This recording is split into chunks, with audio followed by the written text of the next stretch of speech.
There is one line in that indictment that pretty much sums why Donald Trump is getting indicted. Despite having lost, the defendant was determined to remain in power. And the four charges that are in this indictment against the former president really relate to his efforts to try to undermine and overturn the results of the 2020 election. There are three conspiracy counts: conspiracy to defraud the United States, conspiracy to obstruct an official proceeding. That, of course, is the January 6th proceeding of certifying the results of the 2020 elections and declaring officially that Joe Biden was the winner of that 2020 election. And the third conspiracy charge is the conspiracy against rights. This one, it means conspiracy that was aimed at denying American citizens their right not only to vote, but to have their vote counted. So three very serious charges against the former president. But as you said, this is not his first indictment. It's his third indictment after the New York hush money case and the Miami classified documents case. But this is the first indictment for Donald Trump for things that he did while he was still in office, while he was still the president of the United States. But this might not be the last, because we're possibly expecting yet another indictment to come up possibly in the next couple of weeks, this time in the state of Georgia, for Donald Trump's alleged attempts to overturn the results of the 2020 election in that state.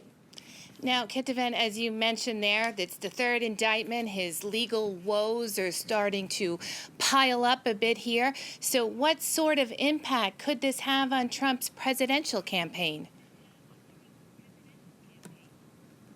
Well, in the short term, it looks like it's helping him, at least when it comes to his supporters, because he is still the overwhelming leader in the Republican race for the nomination, and he is still neck and neck against the current president, Joe Biden, that could be his potential rival if Donald Trump were to be the Republican nominee. And we've seen it in the past two indictments, that after each indictment, Donald Trump used them to motivate his base, not only in support, but also in money. There were fundraising peaks after these first two indictments, and we are expecting something similar to happen in the coming days. And we're seeing in the polls that this is not really putting a dent in the support of the Republican base for Donald Trump. The question really is what happens in the long term, because the 2024 elections are coming up, and those indictments mean there will be trials. So Donald Trump in 2024 will have to do not only possibly debates with his Republican